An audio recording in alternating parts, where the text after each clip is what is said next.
మనము నమ్మకమైన క్రైస్తవ స్త్రీల గురించి తెలుసుకుంటున్నాము. మొట్టమొదటిగా హెబ్రీ మంత్రసానులైన సిఫ్రా పూయాల గురించి తెలుసుకున్నాము. తర్వాత మగ్దలేనే మరియ గురించి, తర్వాత రాహాబు గురించి కూడా తెలుసుకున్నాము. ఇప్పుడు సారెపతు విధవరాలి గురించి తెలుసుకుందామండి. ఈ విషయం మొదటి రాజులు 17వ అధ్యాయము 8-9 నుంచి మనకి ప్రారంభమవుతుంది.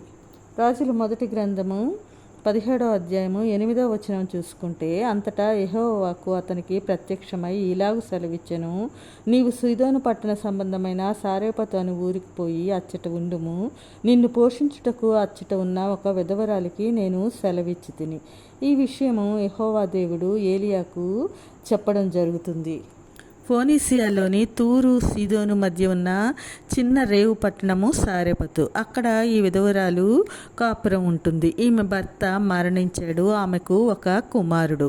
ఆమె తన కుమారుడితో ఒంటరిగా ఉంటున్న స్త్రీ.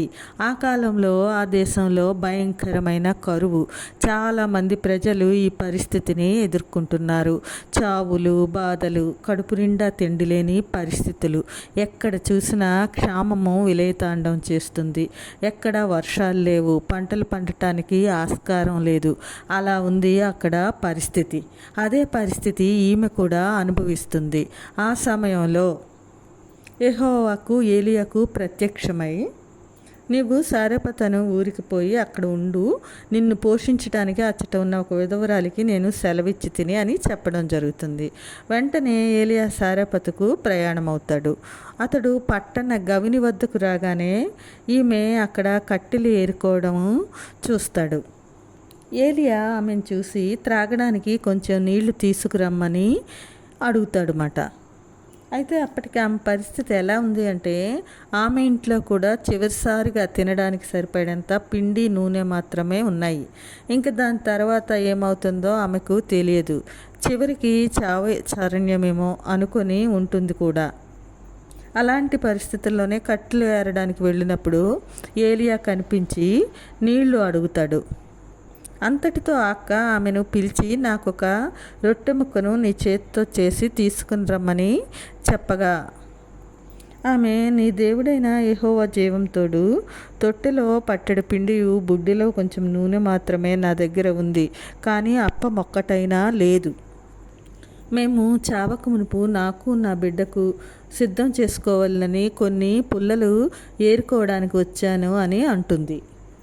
ఆమె ఏలియాను చూడగానే ఒక ప్రవక్తగా గుర్తించే ఉంటుంది. అందుకే ఏలియాతో చాలా సాదరంగా తనకున్న పరిస్థితిని అంతా వివరించి చెప్తుంది. నీ దేవుడైన యెహోవా జీవం తోడు అని ఆమె చెప్పిన మాటను బట్టి ఆ విషయం మనము తెలుసుకోవచ్చు. ఆమెకు ఇశ్రాయేలీయుల దేవుని గురించి కొంత తెలుసుకునే ఉంటుంది, కానీ నా దేవుడు అని అనేంతగా ఆమె ఎదగలేదు. అంతగా ఆమె తెలుసుకోలేదు. దీన్ని బట్టి ఆమె అన్యురాలు అని చెప్పవచ్చు.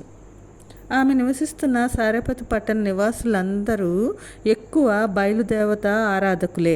అందులో ఆమె కూడా మనం ఒకటిగానే చెప్పుకోవచ్చు. అన్యురాలైన ఆమె యెహోవా దేవుని యొక్క కార్యాలను, ఆయన గూర్చిన కొంచెం జ్ఞానాన్ని కలిగి ఉందేమో. ఏదేమైనప్పటికీ ఆమె విగ్రహారాధికుల మధ్య నివసిస్తుంది.